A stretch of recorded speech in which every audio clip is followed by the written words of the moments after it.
And welcome to another exciting episode of The Energy That Surrounds Us. I'm your host, Michael, and tonight I am joined with a unique guest who is brand new to the series and this show, so I am so excited to bring her on. And I am going to stop blubbering now because I'm in such awe to have her on. And I'm going to turn it over and allow her to introduce herself. So I bring you the one, the only incredible, amazing Desta Barnabe. Hi, Michael. Thank you for the introduction. Thank you for having me on your show. Well, thank you for coming on. And for those who may not be familiar with your work, could you give a brief background to what you do? Absolutely. Hard to give a brief one, but I guess, I've been involved in the UFO community directly because I work with Grant Cameron, who's a Canadian ufologist here, for about 10 years. And, but far beyond that, from when I was a child, I guess I was involved in the paranormal community. So my grandmother was a medium, her house was haunted. I was doing tea leaves and palmistry and astrology and stuff from when I was a kid, and I've always been interested in all paranormal things and supernatural topics for my whole entire life. And I do tons of different healing modalities and QHHT, and I started channeling in about 2015 and wrote a couple books that are direct messages on channeling. I just published a book a couple days ago, maybe not even a week ago, called Unlocking Psychic Potential. That's about how to channel, how to remote view, how to get into the center basically of all these different modalities, and connect with that place inside of yourself where I think that all of these different abilities come from, instead of how a lot of people think, including myself, because I've taken, you know, maybe 100 courses in my whole life and all these kind of things like healing or Reiki or shiatsu and Thai massage and crystal healing and essential oils, and chakras, and I mean everything, body talk, and I've taken so many courses that I think that what I really learned and picked up along the way, that's the focus of this new book, is that I don't believe that there is separate protocols that are really necessary to be able to do things like dowsing or remote viewing or channeling or a lot of these things, psychometry or automatic writing or any of these things. I think it's really just learning how to meditate and getting in that one special place. I'm calling it the special place in this new book because I think it's really frame of mind and a trance-like state, that if you can get into that state, you're able to do all of these different things. Every different ability, psychic ability, I think is like kind of unlocked in that one special place. So I mean, I could make the much longer, but that's the summary, I guess, of the things that I'm interested in and I've been talking about for the last few years. Wow, I'm sitting here thinking, what don't you do? There's always something. I love learning, and I really love learning. So I still really consider myself like a researcher, because there's always something. If I see a YouTube video or hear on an interview someone else talking about something that I've never heard of, a modality or some kind of topic that I've never heard of, I will buy 10 books on it and read the 10 books, just because I like being not necessarily an expert in the field, but I like feeling like I have a good grasp on a lot of different things in this, under this like paranormal or supernatural or UFO field. Basically, I think about the nature of reality and what it really means for us in this realm. Like what this is, as in like a simulation, or is it a holographic universe, all those kind of things, like the actual nature of what we're living in all the time. And um and i I explore those kind of concepts all the time, and they're directly linked, I think, into the healing modalities and all the psychic abilities, because I think that you have to kind of figure out if there's multiple realities going on, or if it's parallel realities, or a simulation or something. You have to wonder how these things work. How, even if you're doing something like Reiki long distance healing, how does that work? How do all these different things work? And I think there has to be a common pattern between all of them, because I think it has to do with what exactly this framework that we're living in is. And I think that kind of helps explain it. But I don't think that, obviously, I don't know. I don't think anyone knows. And I think it's going to take a long time for humanity in general to figure out what exactly is going on. But it's fascinating. And I think it's all tied in together. All those different things are tied into like what is really happening out there. How do these unexplained supernatural things occur, and why do they occur, and what makes them occur, and like who are the beings outside of there, and what are they doing, and what's their agenda and everything. So it's really interesting, I think. That is, and I love how you're tying that together because as you were saying that, I was like, yeah, I don't think I've ever thought about that in that way either. And I have to admit too is I'm curious because there is something in your bio that just the name alone has me curious. And so I want to take a moment and bring awareness to that because I feel like it's going along with what we're talking about. And that is Mysteria Luna. Oh, that's a new. Well, it's my normal day job is I only work half of the year. My fiance and I own a landscaping, a pond building, like a waterfall and pond building business, and so we only work for the spring and like spring to fall. So we're closed all winter. So 2 winters ago, we didn't know what to do for the winter, and so we decided to make I don't even know what started it really. I guess that I was just really looking on Amazon. I'm Canadian, and even just a couple of years ago, if you were to look for like Bigfoot t-shirt, or like something, whatever, some kind of cryptid hat or something on Amazon, well, you would never in a million years find it. They had literally nothing at all like that. And my fiance is an artist, and he does all the book covers for all the books that I publish.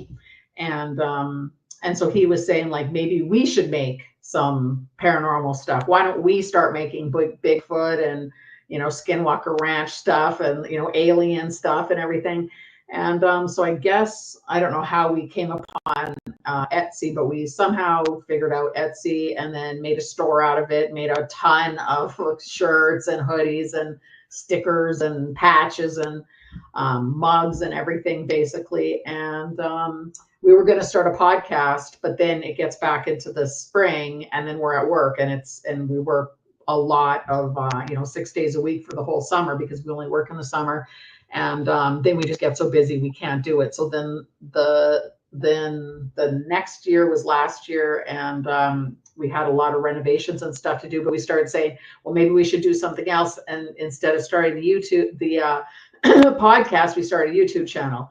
So there's a YouTube channel, and it's also our website and our store name called Mysteria Luna.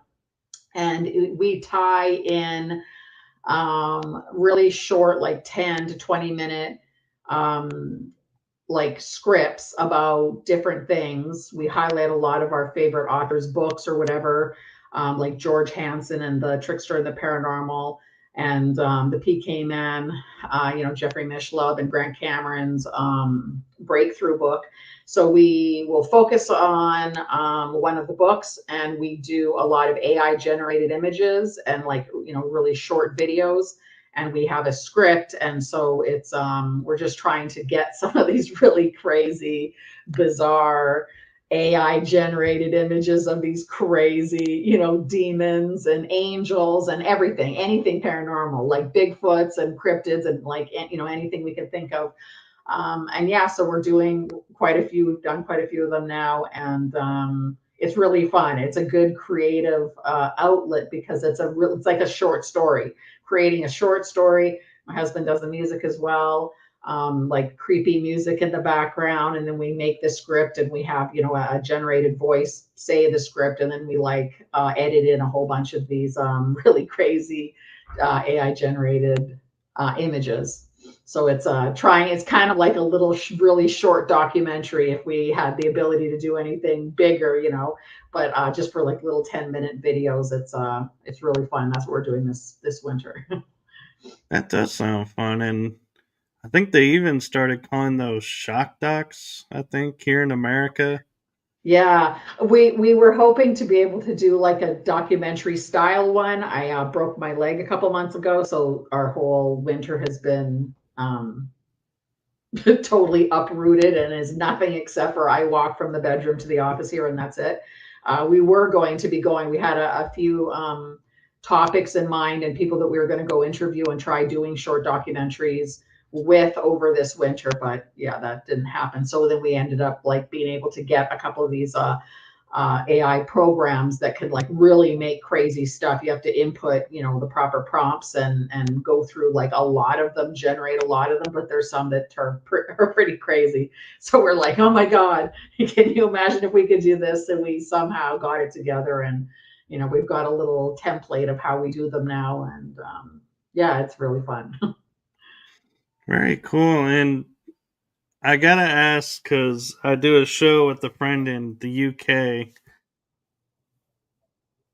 Being that you're from Canada, how is the UFO community in Canada? Are they like here in America where you either have proof, you don't, you either have something to prove your experience or you don't, keeping it Oh, secret, or is it more open and more readily talked about in Canada? I don't know if there would be. I mean, we do a lot of conferences in the States. We have for the whole time I've known Grant. We go like not in the last couple of years, of course, since 2020 when everything, shut down. We didn't do anything for a couple of years.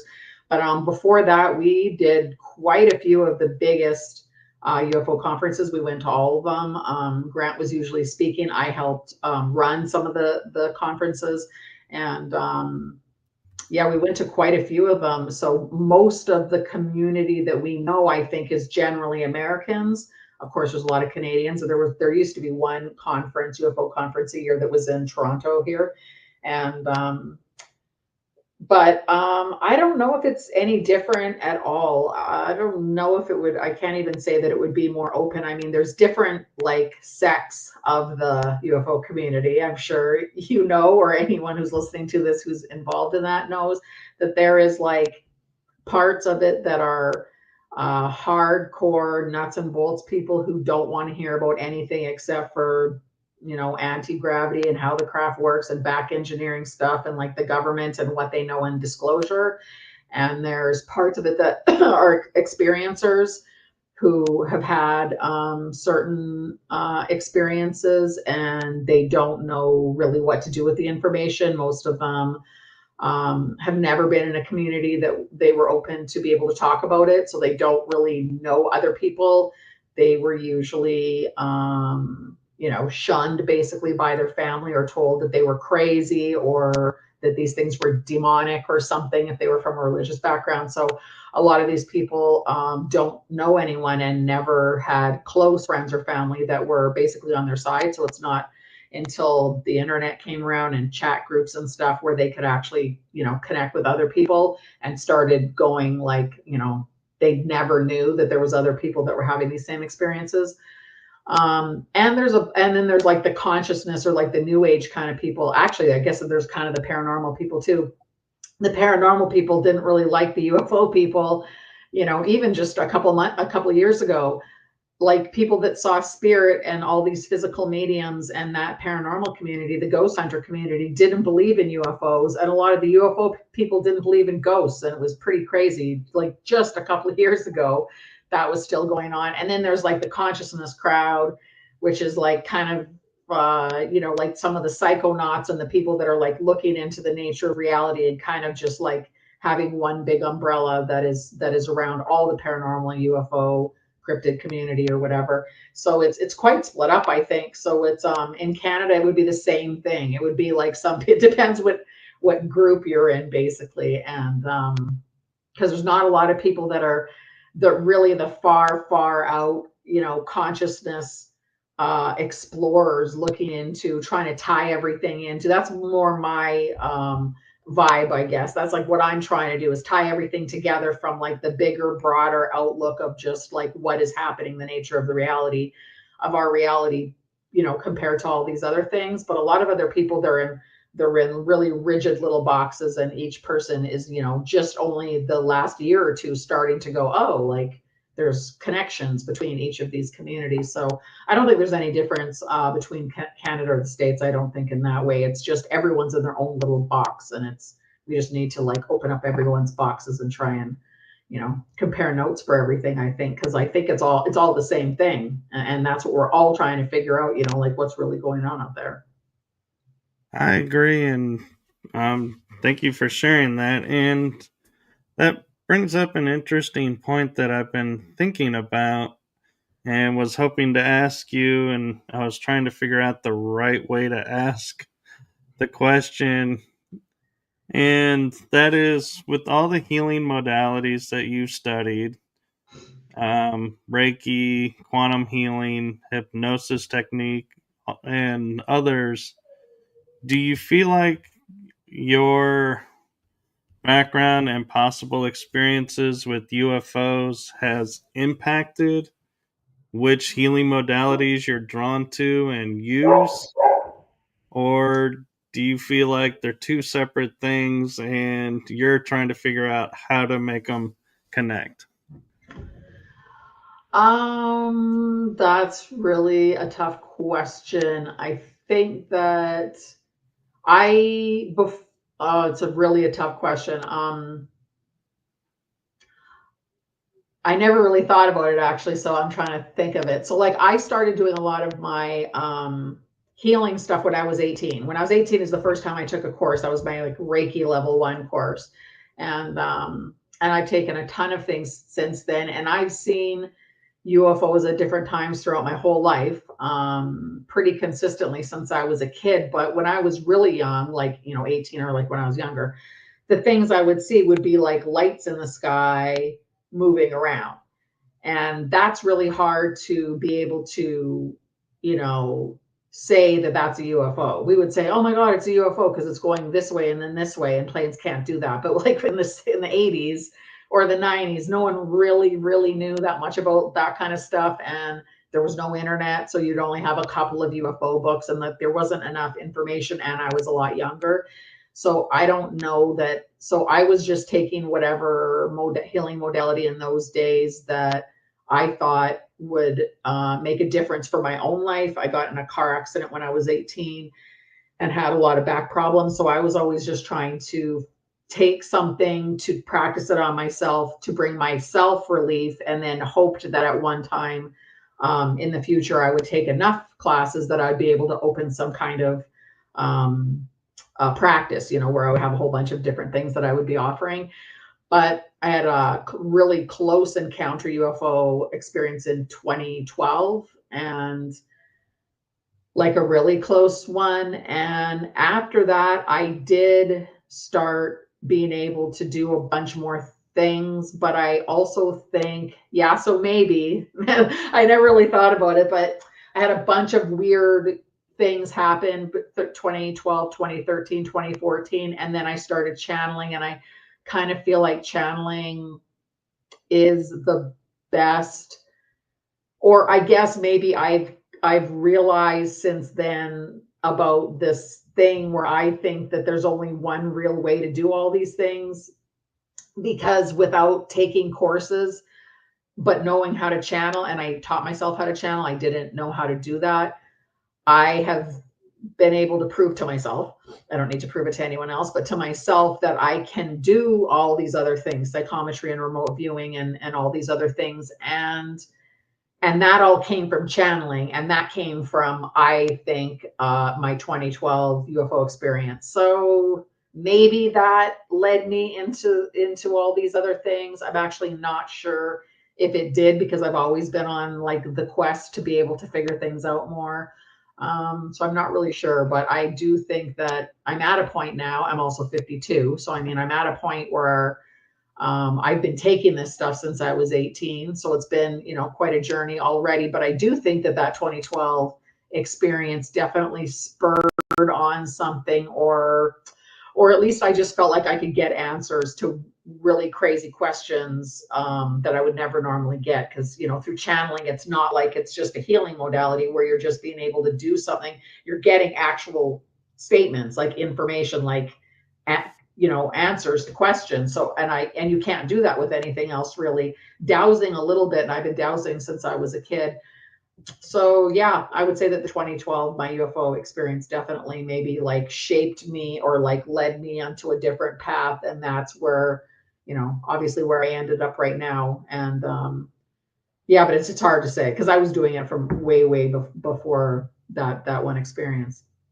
Sounds like it kind of, from the way I was hearing it, and you can agree or maybe clarify, but it seemed to me like you were looking for answers since 18, but when that 2012 experience happened, your mind like woke up, and I don't mean woke in the sense that it's used today. I mean like Hmm. awakened a part of you, Yeah, and you all of a suddenly your thinking style changed, and you're like, oh, and new modalities and new experiences popped in, and so it's like there was a shift.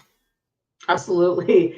Yeah, and yeah, funny you say that because the name that I got from that experience is the name under part of my website, which is called Feel the Shift, which is what I feel that actually happened during that experience. Is definitely the one big thing I can say about that is I became obsessed after that, like for sure. So I wouldn't say I was obsessed with paranormal and um, any of this like psychic or UFO stuff or whatever before. I wasn't obsessed with it, but I mean, I would watch every horror movie, any new book that came out on any of these topics I would buy, and I would take all the courses. So, but I would not say I was obsessed. I was just super interested. That's just the way, I've been. But after 2012, after that experience, it was I was like obsessed because I was like obsessed with trying to figure out what the hell happened and how it could have happened. And even though I believed in UFOs and everything before, and I had seen them before, it was nothing like this time. So this time, really, it was like something. This is like there's no other thing that's more important than this. It doesn't matter what it is. Like now, I can't shake it, and it's not just like a pastime. It's like a main mode of where my life has to be going from now on because it's yeah, so because I'm obsessed. I guess I never thought about saying it like that either before, but that was the difference. Is I was always interested. I never stopped being interested, but that experience was like, yeah, that was a big change. That was a big shift. Definitely. So I'm kind of curious, and I don't know if you go into this realm, but my mind is sitting there twirling the idea of, through quantum levels, could the accident have been your first step, and going in all these little steps to prepare you for what happened in 2012, so that when it happened, you would make the leaps that you do, and you wouldn't question, and you wouldn't be like, oh no, this isn't this, and I've read books and it's all this, and kind of try and push it The away. accident, like the accident I just had, or you mean the experience of the 2012? The accident when you were young that got you started in the healing Oh, modalities. I see. Oh, damn. So, okay, so And say it again. So could that have been the thing that propelled me towards doing all these things? so my thought is, because of your accident, you sought healing modalities that you maybe normally wouldn't have. So your mind was starting to open up to different possibilities, different opportunities. So then when 2012 happened, you had all these instances leading up to. So when this happened, you're like, okay, I'm ready for this now. Let's go here instead of Yeah, going, yeah. no, no, this is all kind of like this, and this is Absolutely, just yeah. another step. Absolutely. I again never thought about that either because I did, even when I was young, like I said, my grandma, was a medium and had a lot of crazy things happening at her house. So, and she saw UFOs as well. I saw them at the lake with her as well when I was really young, like when I was 6 or 7 or whatever. So, I definitely think that the accident wasn't the first time I knew about any of that stuff, but I never really thought about that. But this accident as well that I just had a couple months ago is a different thing. So now I really seem to get it. Maybe that's why, because it was twice now that these accidents. Yeah, absolutely. I got a message once, and maybe that sums these things up, is that there's like big parts of your life, like big turning points. The message kind of said something like turning point. So it was just like big cogs in a wheel. So it's just like your normal life is going around, going around. And, there's like different things like, oh, I got fired. I broke up with this person, this person, whatever, is sick, or, I got kicked out of school, or like, whatever. There's like little blips in the road, but there's big, big things once in a while, big cogs. And those are big things that turn and change your life and actually move you up, like a big notch, a big, like, notch in energy, notch in awareness, notch in, spirituality, whatever you want to say. And I think that that was one of them. So that accident, absolutely, like you're saying, was probably something that at least put me on some kind of path to maybe, even though again I was like interested in stuff like that, I might not have gotten into the healing modalities if it wasn't for that accident, because I was in pain for so long, and didn't really have the money to be spending on treatment myself. So I just always thought might as well take the course instead of go to the person giving the course, because you only go there, 5 or 10 times, and you might as well just take the course for the same price. So I think that, yeah, definitely. I think that was one of the big like cogs in the wheel that changed everything, as well as my accident just a couple months ago, breaking my leg, was another one of those big things where pain does a lot to you. And I really remember that now. But same with my accident when I was young, I broke my coccyx and wrecked a bunch of like I compressed my spine so much in this accident that I got in, that I herniated a bunch of the discs in my back and got whiplash and all this stuff. So I had a nerve damage in my leg, and I had all this stuff. So I was in a lot of pain for a long time. And that really changes how you do things and changes your awareness of like how you look through your eyes and see life, basically. So now even this is like, you're normally so focused. I was so focused on like getting things done every day. Like I got to wake up and I just have lists of stuff to do every day, right? I got to do this, this, this. And now with this break of my leg, I was in bed for 3 months. And so it definitely changes that. There's no list. Like the list now is like, make it to the bathroom and make sure you have a shower every day or two. And that's it. Like there was no other list. So it's really not just putting priorities back in, but it's also like going back inside and doing things like meditation or investigating things. So in this 3 month time span, I published that one book, but I have 4 other books, 4 other half done books that I've done in these 3 months. So I guess it's like really figuring out what your, like I was just saying, what your own priorities are, and putting the time and effort into things that you wouldn't normally get a chance to do because you're so busy with like, regular life or whatever. And the amount of pain, one of the books that I'm putting out is like a book about pain relief through the ages, like what the Egyptians used to do for pain, and what the like magicians, the mystics and the magicians of like the 1800s did for pain, and what, like, throughout history, all these natural things that different cultures or groups or religions or whatever throughout, our entire history, what everyone else did for pain. Because that's all I could think about. The first month that I was in bed, I was in so much pain. That's all I could think about. So I just started writing a book and writing down all the crazy things that I was doing to see what was going to help me.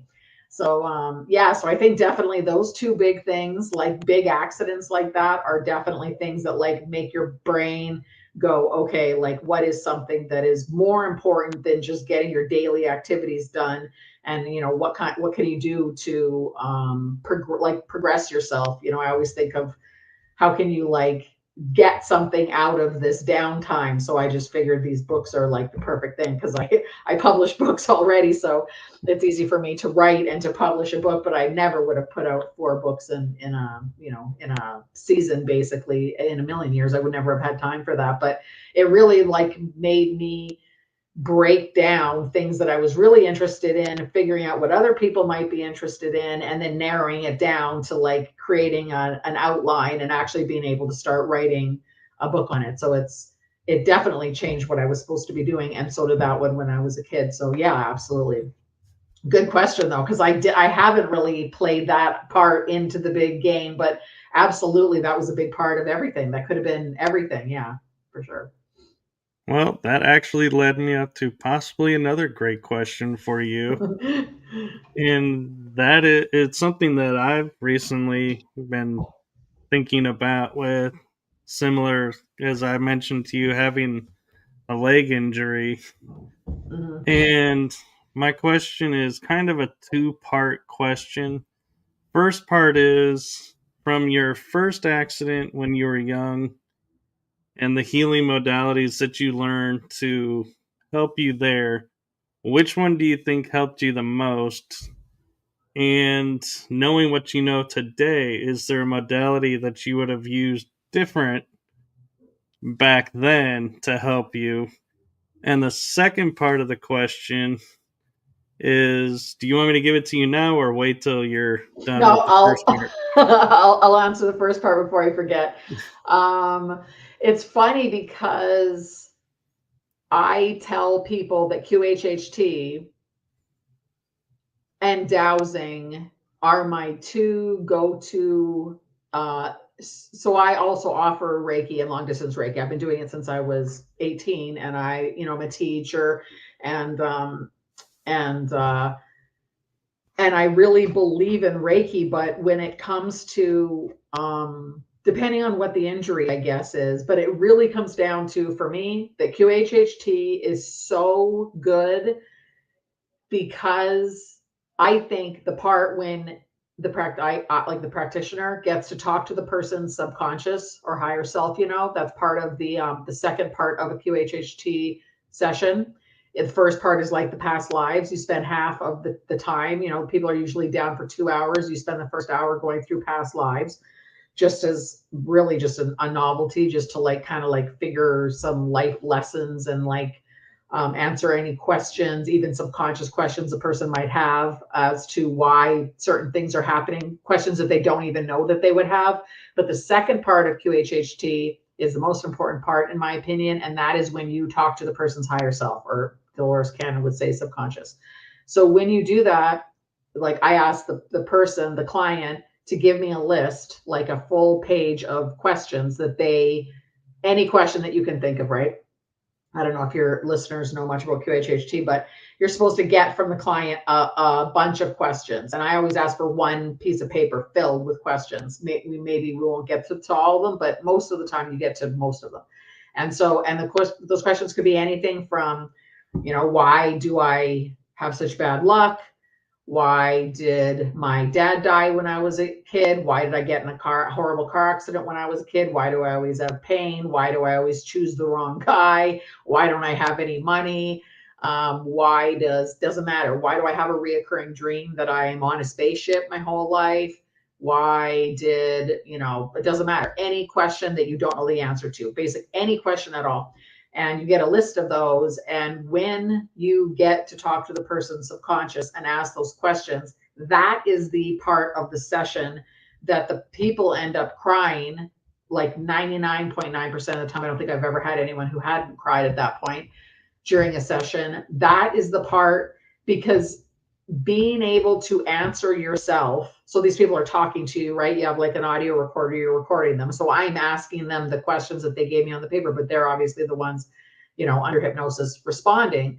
But when those people play back, or assuming that they have a memory of what they answered, them getting that information, that knowledge from themselves is priceless.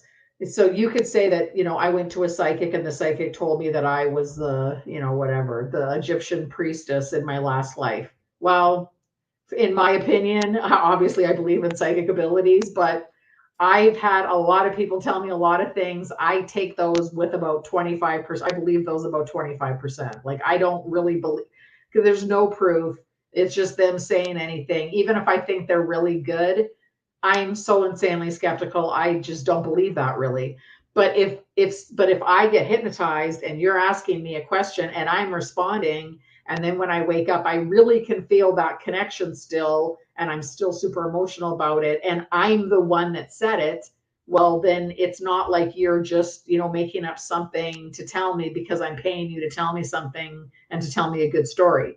If I'm saying it to myself, I'm never going to forget that. And you don't just hear yourself say it, you remember the feeling of, and all the different, the storyline, the whole entire story comes back to you.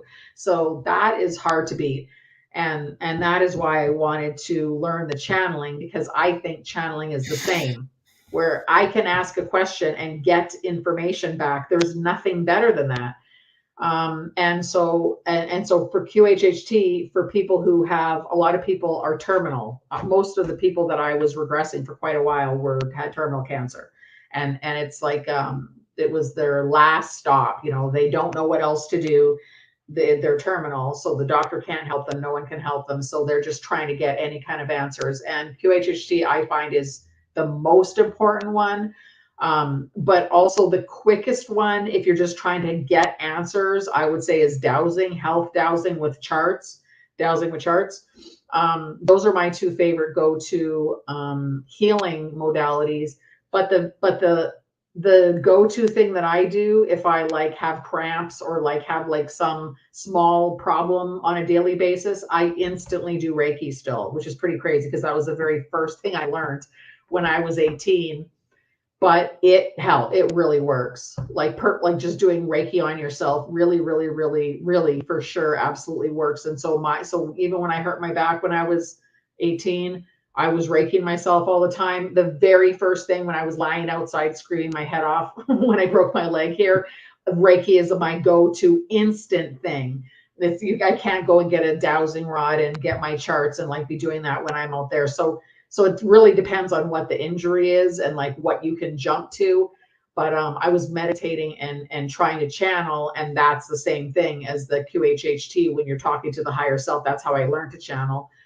That was my very next thing. As soon as I was like off all the crazy drugs from the hospital and I could like lie down in bed and not be in pain for half an hour, I was trying to say why did this happen and what am I supposed to do to help to heal myself.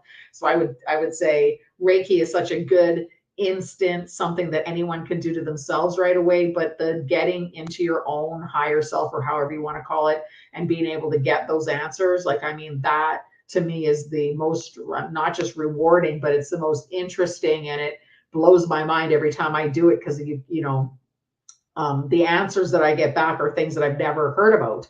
And so for my own self, it proves to me over and over and over again that I couldn't have somehow heard it on a TV show in the background and then just said these weird things, because it's things that I've never heard about, I don't know about, and a lot of things I have to look up on Google because I don't even know, what these concepts are or whatever. So yeah, so I think it depends on what the injury is, but yeah, Reiki is such a good go-to, a good easy go-to, good easy cheap to learn, easy go-to. But that would be the first thing that I do if anything's had a headache, or if the dog comes home and his eye is weeping or something after the dog park or something. It's just like, Reiki is my very first, easiest go-to for sure still. Okay, very cool. And thank you for that. And the second part is a little tricky to word, but I know from personal experience, the first time have a major trauma accident, your mind and body reacts one way. Then the second time I'm curious, was the reaction the same, or did you notice a difference to how you reacted to it? Meaning, the impact from the first one to the second one, was there a difference on how you reacted and handled it? Or would you say because they were so different, it's hard to answer that? I think it's just hard to answer because I was so young, like 18. Even though when you're 18, you think you like, or I certainly thought I knew everything when I was 18. That I was in a car accident, and I think I was just too young to, and it was such a crazy situation that, yeah, I think the situations were totally different. But I do know, but it's probably because I'm older as well now, that I at least have a, like, I was absolutely screaming my head off lying out there. But as soon as I got into the ambulance, basically, and could tell my leg wasn't like sticking out of my skin, basically, it's I know from all the different modalities I've taken, I know from, like, just from wisdom, I guess, just from being older or whatever, I just know that there's going to be a level where I can manage the pain. There's going to be a part where I can manage the physical part where I have to, like, now trying every single day to try walking because I still can't walk. There's different levels of it, and you just kind of like have the wisdom, I guess, that that you can take one thing at a time and you're going to get through one thing. Where when I was young, I didn't know if I was ever going to get better, and I'm still not better from that accident. From when I was young, I still have a lot of problems from that. So I was right. I wasn't sure if I was going to get better, and I certainly didn't totally heal. But yeah, I think it's just the age difference was such a big difference. So I think that it's just I didn't know what to think when I was younger, and now it's just, even an emergency kind of thing, you're just, old enough that you're like, okay, there's going to be a way to figure all this stuff out. And I have enough healing tricks. This whole entire house is like filled with like little jars and bottles and crystals and like things that I knew that I was going to be able to, like, eventually, when I got back home, at least, incorporate all of these things and be able to manage the pain and be able to, like, overcome the break. Right. And the reason I ask is because when I broke my leg, I was, after I pushed myself to be able to walk through the PT, I was doing fine. And the surgeon, who was super amazing, just said, "Don't fall on your leg." Well, I was in Spain on a vacation and hit a wet metal strip going into a terminal and fell directly on my leg and went Oh into no. panic mode Oh thinking, no. "Oh my god," and had a experience where it kind of calmed me down, and I went into healing mode and everything was okay. But then, like, a year or two later, I was in France, fell on my leg again, but this time Wow. just kind of brushed it off and was like, "Yeah, it's all right. Don't worry. I'm okay." And so I Mm, realized in looking at that, the impacts were different. And I think because the fear level was mm. different, and I knew everything would be okay the second time. And so that's what I was kind of Oh yeah. curious if you had that same type of experience or not, of going, okay, I'm not as fearful, but yeah, there is a little bit, but I'm not going to react to the fear like I did the first time. Well, I can already tell that, I guess the answer then is no. I can already tell the mental part of this break is so crazy for me. And the thing is, I feel like I know better, and I feel like I should be stronger mentally than to know how, like, devastating this is mentally. Like, and I see it, and I know it's ridiculous every single day. I'm just like, okay, your bone is not broken anymore. But I touch my foot and it feels like a zillion, lightning bolts are going through my body. And so I go, well, I'm not touching it then. And it's just like, no, that's just a sensitivity thing. There's nothing wrong. You have to keep walking on it. But it's like, it is so hard. So It is.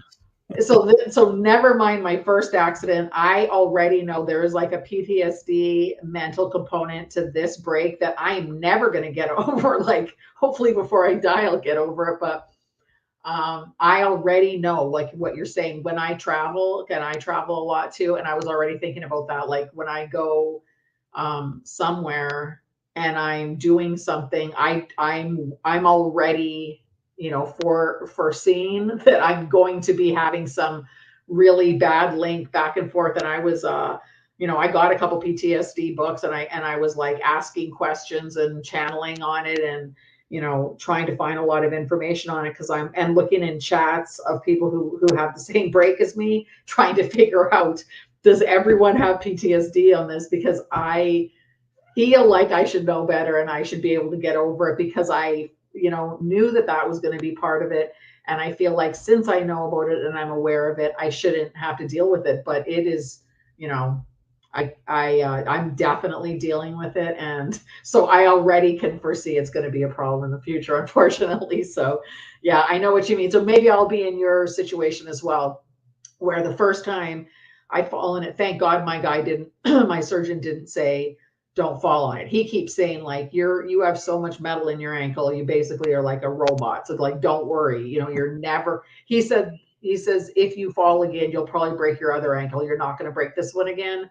So I'm just going to pretend, even if he didn't say it like that, I'm pretending that's what he said, because that's how I have to keep it in my head, because I know a lot of people are really scared stepping and doing things after a break like this, and I just have to, like, I can't even think about those things because I can't even walk yet, and I can't even go there really. But yeah, I know in the future, I know that that's what everyone says, and I know it's such a mental thing, challenge that you have to get over. I'm so shocked over this whole thing. I hope something I hope that I can look back at it and then feel like it's okay that I had such a good break, for the winter or whatever, and got a lot of stuff accomplished, because I hope that in the future I'm gonna think that this is like, was meant to happen for some reason and something good came out of it. Because it doesn't feel like that most days. Right, the silver lining. And I'll just share with you, when I fractured my leg and started the PT, my mind was like, I'm in my 40s. I've walked for all these years. It's no big deal. And that is not at all what happened. It Yeah. was like the leg did not want any pressure on it. And it's like, it is a major thing to overcome that. And I'd like to be able to share with everyone and say, oh, this is what I did to overcome the fear. But it actually, I think, just one day just decides, okay, we're going to take the weight this time, and Really. we'll take a little bit, and that's not so bad. So we'll take a little bit more, and it'll eventually, may not be 100% back to normal, but you'll be able to move around and function. But Mhm. I don't remember ever like a moment where I said, okay, this is what I'm gonna do, and this is it, and then boom, it happened, miracle, ooh ah. I Mhm. don't remember it. It just was like one day. It was like, okay, yeah, you're still on crutches a little bit, but you are weight bearing. Your leg is accepting it, so they were like, you're good to go. Mhm. And then I had this experience in Hawaii where I kind of broke a rule on a shore excursion where they had said, if you recently had surgery, do not do this. And I Oh was no. like, what? And I'm like, you didn't tell me this before we got on the water. And this is where the story kind of takes a paranormal, supernatural twist. Is this random gentleman on the boat sitting near me looks over at me, and it's like I must have had this look on my face or something. And he said, Don't worry about it. Stick by my side. I'll watch Wow. over you." And I was like, "Okay." So Wow. we get in the water, and it's a thing called snuba, where you're doing scuba diving, but you're wearing a snorkel mask. And I get to the bottom of the bay in Maui, and I'm like sifting the soil in my hand underwater and Wow. thinking, how cool is this that I'm touching ground that's probably never been touched for Wow. however long this bay has been here. Cool. And we surface, and I get back on board the ship and have no idea who this gentleman was. I thanked him, but never saw him long enough to get information from him to like Mm. send a thank you card or anything. So I don't know if the person was really there or if it was like an angel that came out of nowhere to help Yeah, and for took, sure. physical form for that experience. But yeah, it was Absolutely. like amazing. And where I'm going with it is that day when I was on the ship, I was walking to the dining room and my parents looked at me and they go, "Where's your crutches?" And I was not on crutches. I didn't need them anymore after that experience. Whoa. So Wow, crazy. it is. Oh, that's a good story. I'm Yeah, not I for saying that. sure feel like he was. I bet he was. But it's weird. My fiance just woke up a couple days ago and he said, "You're never gonna believe what I remembered. Like some weird movie that we watched the night before. The guy in the movie reminded him of something that happened to him when he was young, and so subconsciously he didn't recognize it during the movie, but he had a dream that night about this instance that happened to him a long time ago when he was younger. And it was a story like that where he was sure that this guy who came and talked to him this day was an angel.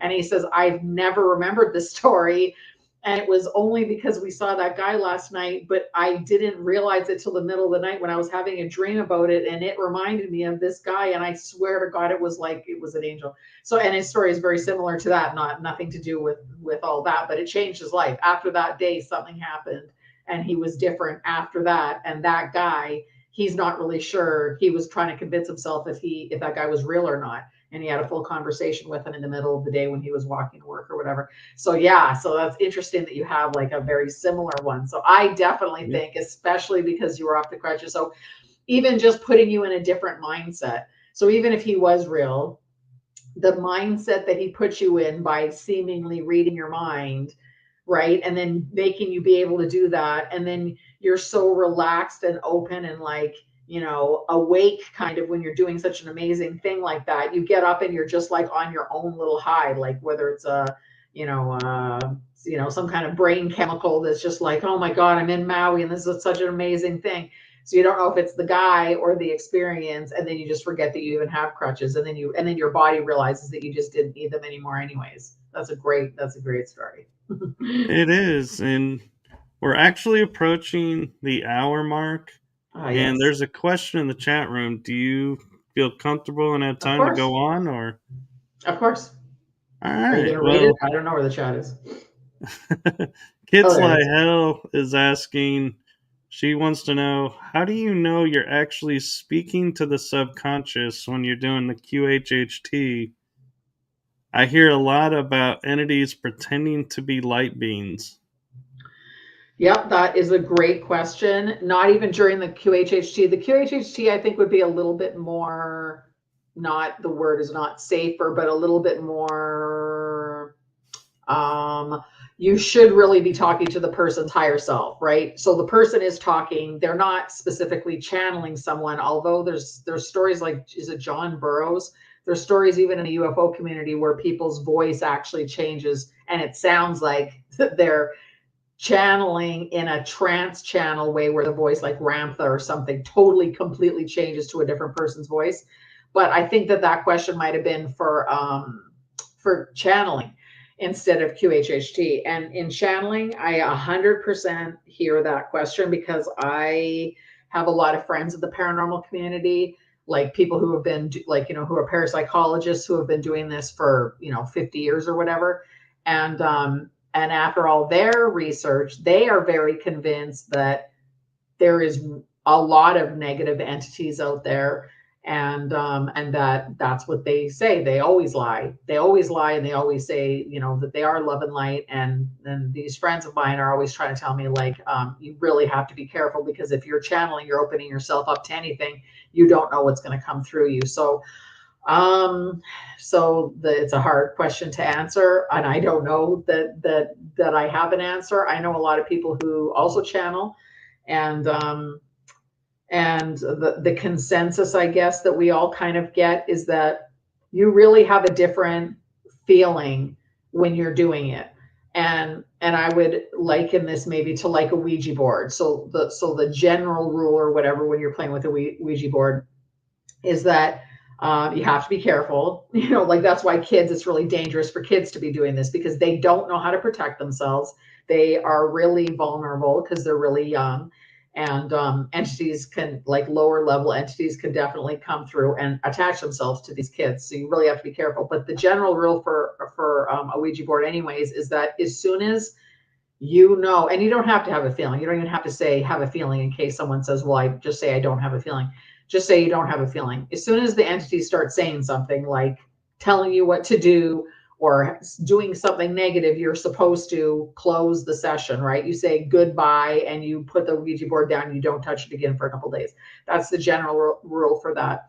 And for channeling, I type when I channel. So I do my like meditation thing, and then I just sit like in a black room with my hands on the keyboard basically, and I just wait until I start like feeling or hearing things, and I start typing. So my sessions have never, ever, ever, ever been, to this day, knock on wood, I guess, not 100% like filled with light, you could say, or whatever. They're always talking about love and oneness and compassion and helping other people, and like what is happening in this world and like how things work. And it's very high vibe. All the answers are always like very, very, very high vibe.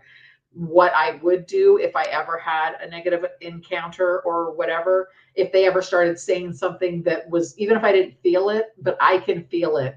So I think I would know, because I could tell that the vibe wouldn't be right. Because I have a crazy feeling when I start channeling, like a really open, high, I don't even know how to say it, but it's just like a really open, like, I don't know what the word is, but a really positive, swirling, higher energy vibration kind of like feeling.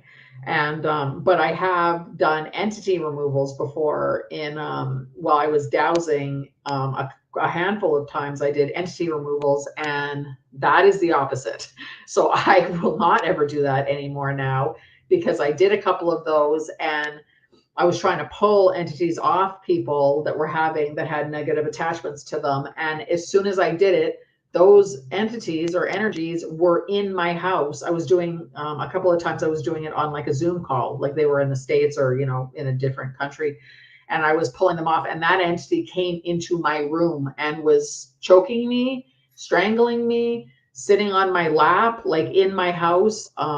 It was insanely negative, scary, horrible, like a horrible, horrible experience. And I did it like maybe 3 or 4 times, and I never did it again. And I wouldn't do it for all the money in the world anymore, because I think the difference of that is, think of like you do a channeling session or even a QHHT session. QHHT session, I don't think there could ever be any kind of attachment or anything, because the person is just talking and there's no entity involved in the whole thing. But for channeling, I do a protection. I do a prayer first. I close it properly at the end. I do a gratitude thing. I ask for protection from my guides and guidance, and making sure that, one of them is the gatekeeper, and make sure that I'm safe and don't let any entities that are of less vibration than we are, like into the room or into the channeling.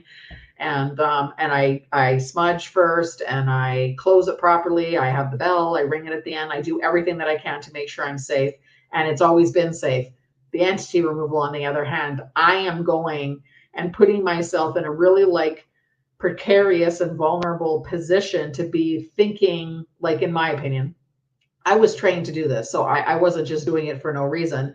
But I don't know how you could be trained properly, because no one knows what these things can do. And there's a million stories that you could read about where these people are, people are driven to the most crazy places, hospitals and comas, and like entity attachments that won't leave, and horrible things happen. So I would say that, Grant, who I work with, Grant Cameron, is one of the people that really thinks it's all about intention. If you go into, just like Skinwalker Ranch, say, if you go into there and you're like, oh, we're going to do a meditation, a world peace meditation, and see what kind of beings we can see, and they see a portal and they see a UFO, and that's all good. But his perspective is, then there's the special ops guys, special forces guys that go in there, and they all have like big, AK-47s on them, and they're like saying, okay, if there's anything here, we're going to protect you all. And then these people are the ones that have the attachments that go home and have a poltergeist in their house after, and it affects their family and then their friends' families, and anyone who comes into the house. And that these beings jump, and they're, it's called the hitchhiker, and they jump and they go to other people. So his perspective is that they were going in there with a bad intention. They were going in there to kill the beings, or to just like be all with guns or whatever. And I kind of believe that, because when I was going into an entity removal, I was like putting myself in a horrible position. And even though I did all the protection, it didn't work. But I wasn't going in there. Like when I'm channeling, I'm like, oh, angels, all my guides, give me some good information. It's something for myself. It's something that it's like a good meditation and a good information thing. And I've never had anything bad. I've been doing it for 10 years.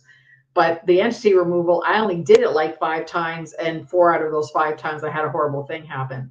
So I think that if you go into something that's dangerous, be prepared for danger. And if you go into something with high vibes and like with great intentions, and it's almost impossible for it to fail, because you're praying and talking about, angels and protection and gratitude and, high vibes, then you get good stuff. So I don't know. And that's just my opinion, but that's my experience as well. So for 10 years of my experience, I've never had anything happen when I was going for the good channeling, good vibe stuff. And 4 out of 5, so say like 90% of the times I was doing an entity removal, I had a bad thing happen. So I think that, for me, that's my proof that I need now. And you can't be scared of some of these things, because people get attachments from going to like the antique store and buying a, mirror from an antique store or whatever, and you can have a being in your house and an attachment and stuff. So I was afraid of channeling for a couple of years. I stopped doing it completely because my friends scared me that I thought that I was way too naive and opening myself up, and anything could have come into my house. But then I went back to it because I feel so good after. I love the messages. I love just having that meditation time, and I only feel good for days after I do it. So I didn't see the point of stopping, and I still do it, and I have never ever had anything bad happen while I was doing that. So it's a great question, because it's a great question. I hear that question a lot, and I hear other people answer it, and who knows what the real answer is. But I would say, from my experience, do good intention and going in there with protection and knowing that you're trying to do something good, and for for the highest vibe of everyone involved, kind of thing, is I think the thing that works the best. I'm curious, as a fellow channeler, we always, in my opinion, and this is strictly my opinion and experience, is, I've seen other people channel, I've channeled, and there's always this little nagging voice in the back that's like, hey, if you're only changing the voice, anybody can change a voice. Is this really something else coming in or not? And I had an experience where a friend came up to me while I was channeling after I had finished, and she goes, "Do you know your eyes changed? The Mm. color of your eyes and everything changed while you were channeling." And I was like, Mm. in my mind, it's like that little voice that goes, "I don't think you're really doing this," got really quiet because it's like, Uh, okay, I can alter voice, but I can't alter the mhm, eye. Like I could mhm, maybe make the hue a different color a little bit, but not the whole like noticeable like that. And so I was like, mhm. I'm curious, did you have an experience like that where somebody commented it to you and you were like, okay, I'm definitely doing what I think I'm doing? Well, no, absolutely. I a handful of times started channeling and doing it into like my phone, like a audio recorder. And for me, because I'm a book publisher, I am so used to having everything in a Word document. So when when I did the channeling through voice, I had to listen to it. I hate hearing my voice like on so much that it was so cringe. I could hardly listen to it. And I was like, oh, I'm so embarrassed, like mortified, embarrassed hearing my own voice. It did sound a little bit off, but I was just didn't even want to hear it. But I still had to type the whole entire thing because I wanted the message in a document. And so I just thought, I don't know if I want to keep doing the voice because I still have to go do it out of typing. But also, I don't ever do it in front of people ever.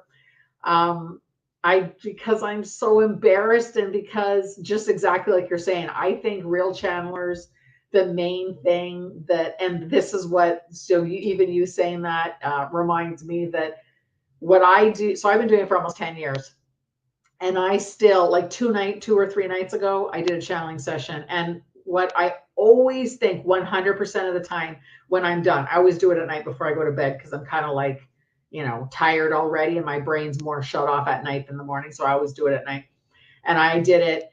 And then when I'm done, the first thing I do when I'm like, okay, it's over. So I like, open my eyes and go press the save and then like shut my computer down or whatever. The first thing I think is that was a really shitty session. Nothing.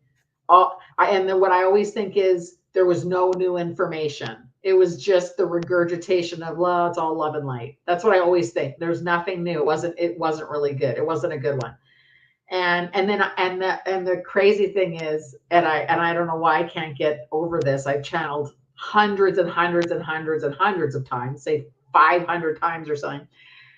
But and so this is still from a couple days ago. I never read my paper, like my document, until maybe a month later, because I'm still convinced the next day when I go, oh yeah, I channeled last night and here's the on my desktop, here's the document.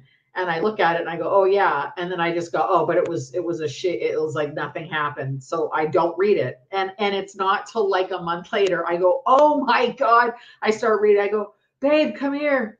You have to read this. Holy shit. And it's so funny because I laugh to myself because every single solitary time I do it, when I'm done, I think it didn't work. It's like I didn't get anything. Nothing happened, because the feeling that I have when I'm done is I knew everything already.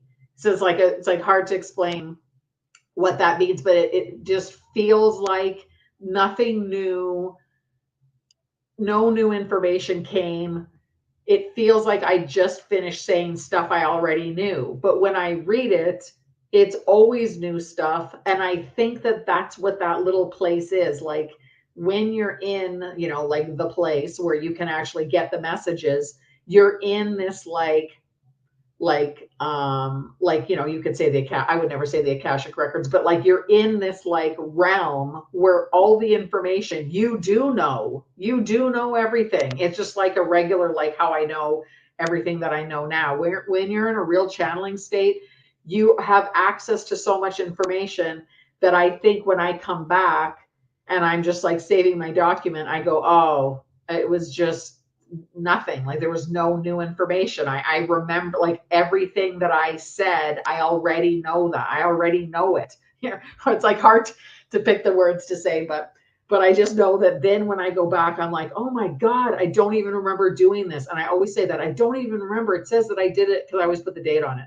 I says, I did it last week. I don't even remember doing this. Read this. It's crazy. And that happens every single time. Every single time. I still always feel like I'm not really doing it. It was just a garbage session. And I've never actually had one where it just says all nonsense or it is a garbage session. I've never even had one of those, but I am 100% of the time, that's what I think when I finish. So so I think that like how you just said, like that you right after you think like, oh, I'm not really that good, or I'm not a really channeler. I know what I'm saying. I could change my own voice. Like you're not really sure about your ability. That is, I think, the true like that's the sign where the person is really doing it, because I know that feeling, and I have that feeling still every single time, every single time. So that's funny. So no, I've never had my eye. I've never had anything. I've never done it in front of everyone. I do it when everyone's asleep, and it's just my own little thing. And I like to be surprised when I read it, but I don't want to, people always like, if I do interviews, people always say like, can you channel for us now? And it's like, I don't want to be put on a spot. I'm too embarrassed. I don't want to screw up. I don't want to be worried about saying something wrong, or it's just like I'm too hung up on too many weird things that I would never be able to do it in front of people or whatever. So I've never tried because I it's so cringy for me. I can't do stuff like that. That makes sense, actually. And there's another question, but before we get to that, I'm curious because of my experience channeling. When we get asked questions, and I don't know if this has happened for you, but when people ask us about the afterlife, is there really an afterlife? When I was channeling, it was like my mind goes, yeah, there's an afterlife. But then I had an experience that was like undeniable, that I was like, this is absolute proof there's an afterlife. And I'm curious, with you being a channeler, do you automatically just go to yes, there's an afterlife if people ask you? Or do you go, I don't know? It's funny because I did do a couple full messages, full like 5-page messages or something about the afterlife, exactly like, because I've read so many things, not from channelers necessarily, but from weird things that I found from ufology or whatever. But but I found so many other things of people saying such weird things about like what the levels are and what they're called. And I've read a ton of really crazy stuff, and my dad had a near death experience, so I've grown up hearing a lot about them, and have forming my own opinions. But and then I channeled on it, so they definitely said that there was definitely one when I was channeling. The crazy thing is now I'm so interested in like the simulation theory, holographic theory, the Tom Campbell's theory about like what kind of reality we're living in. Then I don't question what my message is, but what I question is um, the interpretation of words. When I'm channeling, it's such a it's so like you're really picking words, and and for me, I have to feel each of the words as I'm getting these to explain or like interpret what the like download or like the vibration, however you want to say, however the message comes in. I just say it's a packet of information, and I'm trying to like unravel and translate. So as I'm going through the thing, it's just like I get word, word, word. What is it? This word? No. Is it this word? No. This word? No. Close, close, closer. and I'm like picking words as I go. Or if I'm doing it really fast, I can tell I'm stuck on the keyboard because I'm like, it's not that word, it's not that word. Oh yeah, it's this word. And then I can keep going. So it's like sometimes I think that messages are, they can only give us information that we that is explaining it as closely as humans can interpret such a crazy scenario, like what actually happens to us after we die. So absolutely, I would say there's an afterlife, if I have to just give like a, a 1 second thing. But what I really think is that I think we just received messages that make sense in an explanation to humans that's English. And I think that they're trying hard to make the most, I don't know how to say it, like explainable, Impactful. like explanation, but I don't think it's right. I don't think it's directly what happens. I think it's an interpretation of how our minds can fathom what really happens. I think there isn't words and we don't have concepts like what really happens. So it's like the best explanation to such a crazy concept that we don't really understand. We're trying to, the message, they're trying to dumb it down to give us the message, and the concept is dumbed down to like how we used to say, oh, there's a heaven and then there's God standing there and we go and it's all of our relatives. I think that it's not really, that's what I would say, that's what my messages would say. But I think the reality of how it really works is way more complicated than that, more complex than that. And that's just like a good explanation for humanity to hear that makes sense to our brains right now. Yeah, makes it I more think it's, understandable and relatable. yes, but I don't think that that's how simple it is. I don't think it's Right. as simple as that. I think it's way crazier than that. And we just don't have we can't conceptually like interpret really or translate what the real meaning of what really actually happens is. I don't think we're, really at that point, but it's very close to that. I think it's close to, there's an afterlife, you die, you go somewhere, whether we're trapped inside the simulation and we are not supposed to go to the light. There's a lot of people that say that, the whole soul trap, the earth is a soul trap kind of thing. So whether we're trying to like exit the matrix kind of thing, exit the illusion, or if we're just trying to, reincarnate and come back, that's like a whole different thing. But I think it is something like you die, you go somewhere, you have a choice if you want to incarnate again, if you want to go somewhere else. That part I think is for sure something, but like how it really works and what the idea is and who those beings are, and if you're supposed to come back and recycle here, or if you're supposed to go to another planet or another plane or another realm or dimension or whatever, who knows. I think it's way, way, way crazier than we think it is, though. I agree. And Kids Like Hell asks, when you're channeling, does she remember the kind of questions she asks? Well, definitely when I started channeling, I would do it at night and I would have questions all night and I would be like, oh, like I all night long, I was talking to my higher self. I never knew it was channeling at the beginning. I always thought I was just talking to my higher self because I learned to do this through Dolores Cannon's QHHT. So I was learning to be a practitioner and I was trying to self hypnotize so I could talk to my own higher self. That's the only reason I took the course. And so I was like practicing, practicing, practicing. And what would happen is I would, in the middle of the night be like, finally at that like mental level, like that, alpha or theta state where I was just like down enough and like had shut off my left brain enough that I was just like, ask a question and then get an answer, ask a question, get an answer, ask a question, get an answer. And I would be doing it for hours and hours and hours, almost the whole night. And then I would fall asleep eventually. I would wake up and I'd be like, holy shit, I did it. I was talking to my higher self. I didn't remember one single solitary thing that happened. I did it for months.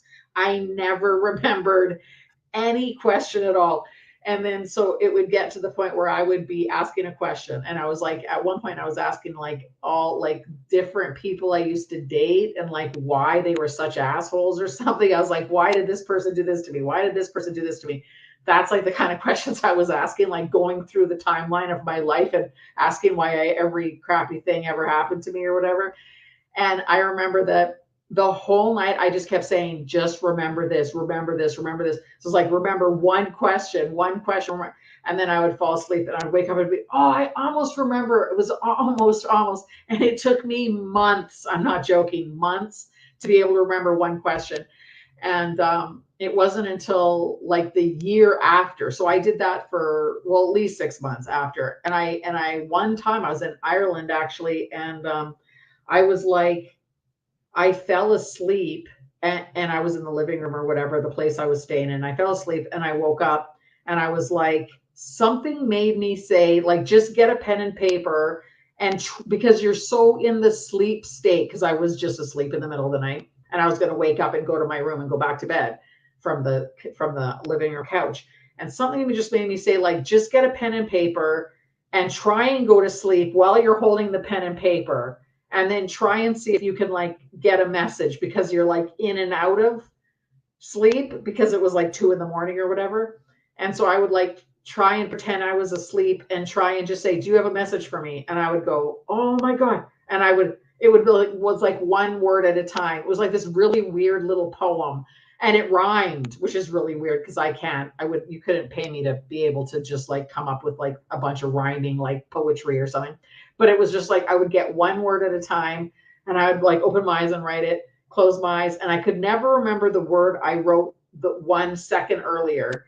And so I was scared it was going to be like, dog park, umbrella, star, like cucumber or something, because I couldn't remember what the last word was.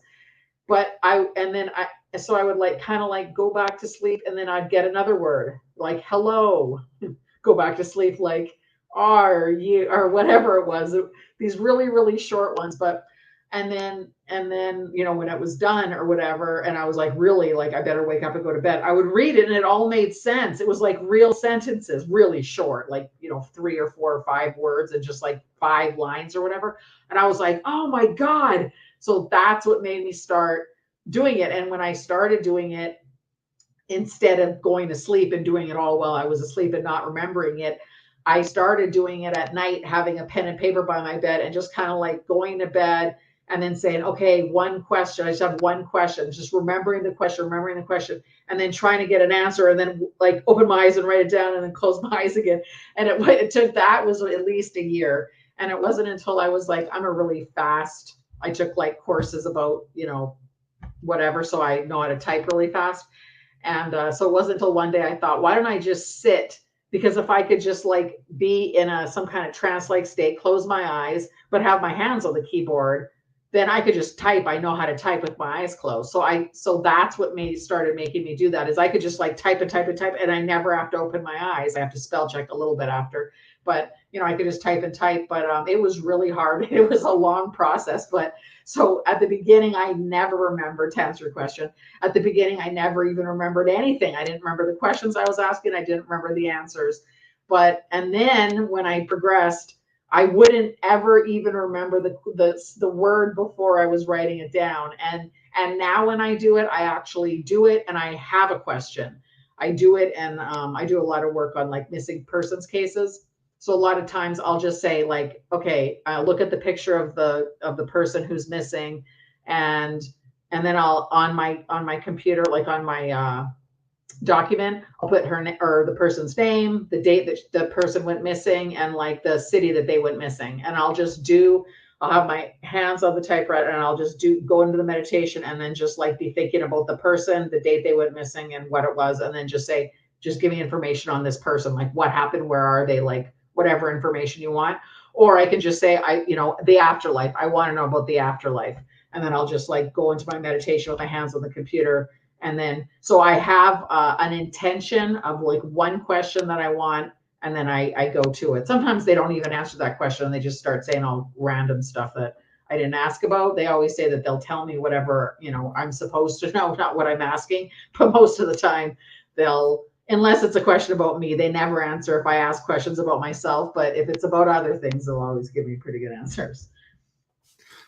That's very cool. And yeah, I've had similar to that experience of being given riddles if I ask about myself, and Oh everybody else yeah. would get yes and no's and being like, this isn't fair.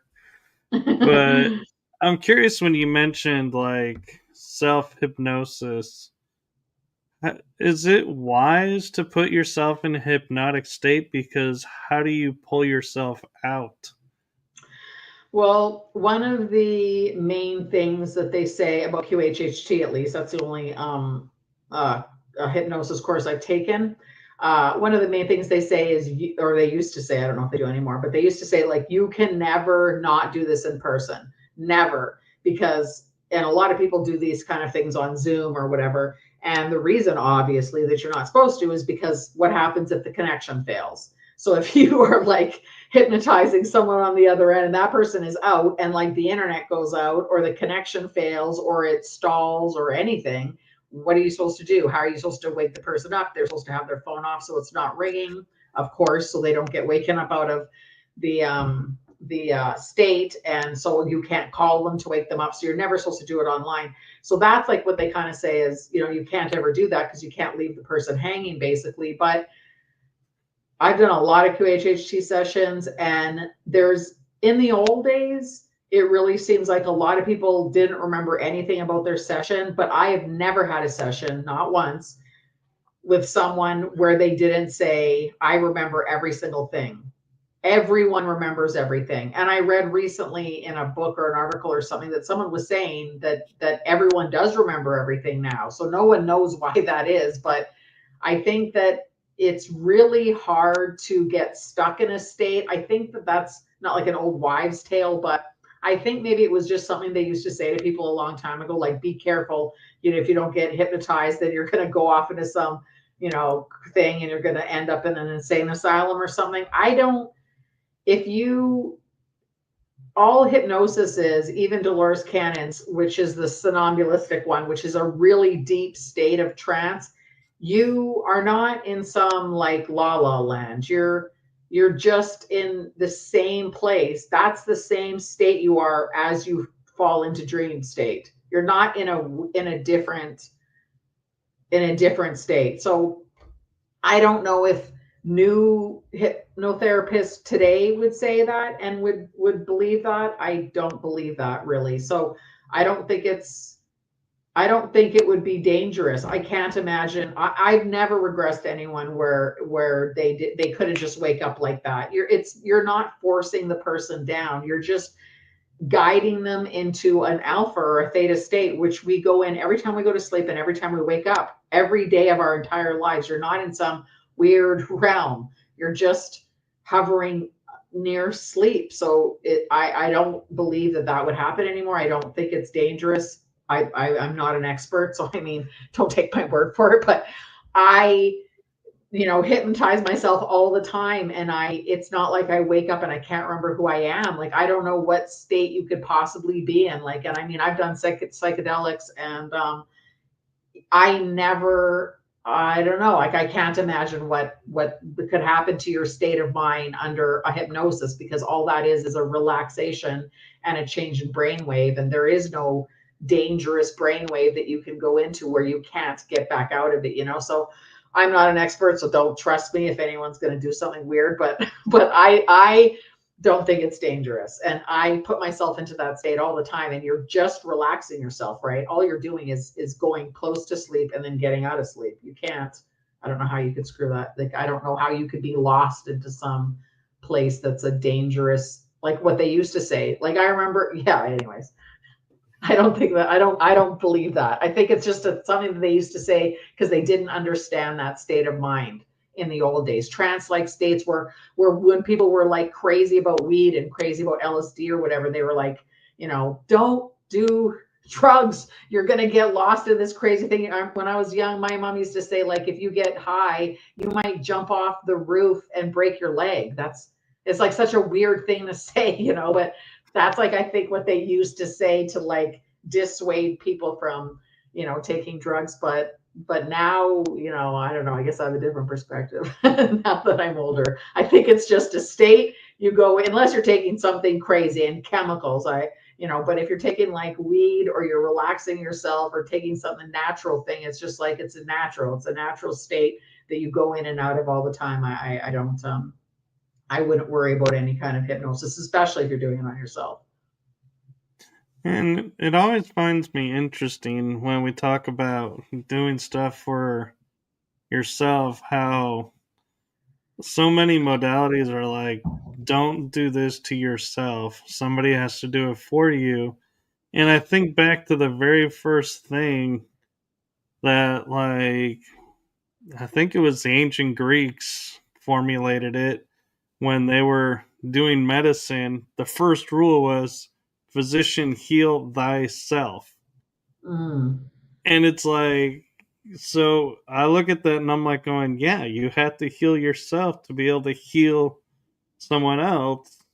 But Hmm. then when we're learning all these things, they're like, no, don't do yourself. And I'm like, wait, then how can I heal thyself if you're telling me I Yeah, can't? Wait, what? Wait, this yeah. doesn't make sense. Totally. I know for dowsing though, dowsing and channeling are both hard for, and I believe that. So I know exactly what you're saying, but I know for dowsing, like if you the whole point of dowsing is you are getting like energetic muscle twitches based on the quest, just like tarot cards or whatever, but you're getting like a little energetic, like, muscle thing, and it's supposed to be your higher self through your muscle movements. If you're asking like, give me a yes or no on this question or whatever, but I know, same with tarot cards, if you are really attached to an idea, so say a young girl, because I was a young girl once doing dowsing and tarot cards and saying like, does this boy like me? Well, it is going to say, it doesn't matter if it's a tarot card or a pendulum.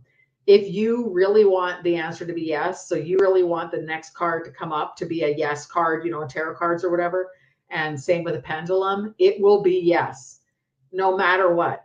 And so I think it's really hard to get good answers for yourself if you really are attached to an outcome. If you just say, I have two jobs and they're both offering me, and I have no like attachment, like I have no neither one is makes better sense for me. I don't care which one it is. So should I get job A or job B? You could get a proper answer, whether it's dowsing or whatever. And same with channeling. I think I would get a proper channeled message. But if I have an outcome that I want the outcome to be, dowsing will give you what you want. Tarot cards will give you the answer that you want the answer to be. And I know this only because I did it for years, saying, is this person or is this job or house or whatever it is, and it only does it for what you want. So it is really hard, in my opinion, to do that. And for channeling, if I would ask some of these questions channeling, they would always say, don't worry, it's coming, it's right around the corner, they would say. And sometimes they said that to me for years, and I would say, how big is this bloody corner? Because you have been saying this for years, like, I can't take this, like, what do you even mean? It's just around the corner. And I'd always get so mad, and I would be like the perspective, I think, of channeling and like spirit is so huge that they think that we're crazy by like, not being able to wait a week or a month or a year for something big, right? So they'll say it's just around the corner, it's coming right up, or it's, going to be here before you know it. They always say these weird little things, but it doesn't happen. And I always used to get really frustrated, and I think I just learned to just don't ask those kind of questions, because you're never going to get that. They're never going to say on this date. But if I ask for someone else, they will say this date. But for me, oh, it's coming, don't worry, it's going to be here Right. soon. Right. And we're actually a little over the hour and a half mark. Oh yeah. Um, there is Kitzley Hell does have another question, but I'm not sure if it can be answered quick, and I want to I be can answer quick. respectful of your time. Oh yeah, I'll answer it quick. No problem. Okay, she's Give me the asking, minutes. is heal thyself a way to say check your feelings? Hmm. Um, I think that that's a tough question, but I definitely think yes. I would say the very short thing, your feelings, the blueprint of everything that has to do with yourself, whether it's your name, your history, the thing. Thank you for asking them. I think that we have like some kind of crazy molecular structure looking aura around us. I've had messages that have said this, and everything on there is your feelings. Everything is your intentions, your feelings, basically, in your desires, right? That's how you create this reality. That's how you bring things towards you, like the law of attraction and that kind of stuff. But I think checking in with your feelings is the most, your feelings start every single illness that you could possibly have too, right? I know that I broke my leg a couple of months ago. I said to myself for 3 months before I fell, I need a break. I need a break, and I need to sit in bed for a month this winter and just watch TV. I can't take work anymore. I was so stressed at work. And I literally was saying almost every single day, I need a break. And then look what happened. So in my opinion, your feelings will make every single thing that happens to you, every single illness, disease, and outcome, and the way that you're living your life right now. It's all based on your feelings. Your feelings are literally the blueprint of every single thing that's going to happen in your life, that has happened in your life, and that will happen in your life, right? I think feelings is, yeah, I won't, yeah. So absolutely, yeah. Your feelings are every single thing that is designing your future, your past, and your present. I think it's all about your feelings. Wow, and with that answer, I have so many more questions coming to mind. I'm like, we got to bring you back on again because, wow, it's like, yeah, so many floodgates opening. It's like, oh, I wish we had more time. I love talking about this stuff, and I think it's the same thing when you find like-minded people to bounce ideas off of, and especially when there's someone asking questions too. I mean, it makes, everyone learns from sharing different information and hearing different perspectives, right? I'll remember what you said about your leg being broken and being in France and Italy or whatever you said, because I'm going to remember that, and I think that's exactly how we all like can move a little tiny step further outside of where we were before. Is here you can't do everything yourself if you're not connecting with like-minded people and hearing other people's stories. That's how you're like, oh, that's a great idea, and it gives you like the inspiration and like new ways to look at things. And that's the whole point of this. The whole point of life, I think, is sharing and interacting with other people. So I'm happy to come back, and it was really nice to meet you. Thank you so much for having me on.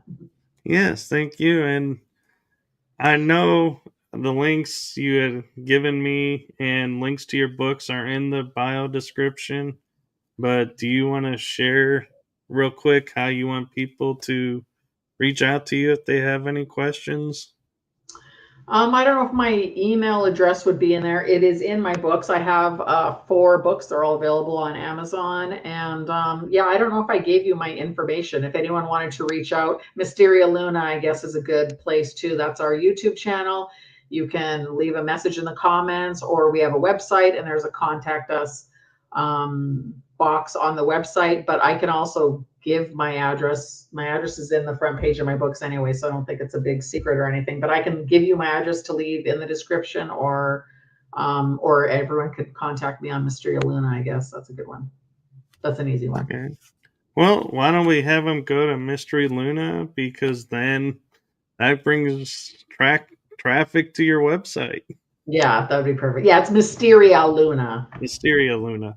Yeah, yeah. Yeah, and leave a comment if you like the videos, and we can definitely chat on there, or I could give you the website through there or whatever. But there's a contact us on the website too if you want to actually reach out. Okay. Well, thank you for coming on, and thank you to Kids Like Hell for your awesome questions. Yes, thank you. And thank you to everyone who was watching. And for those who are going to watch when they wake up, because I'm sure they're going to want to watch this episode. So we're going to say goodnight to everyone, and we will see about having Desta back on. So keep an eye out and help out with the algorithms. This is a new thing for me. I'm not used to this, but please click the like and subscribe button. It does so much to help the shows. And so thank you, everyone. And with Thank that, I'm you. going to say good night. Bye, Michael. Thank you. Thank you. Bye bye. Bye.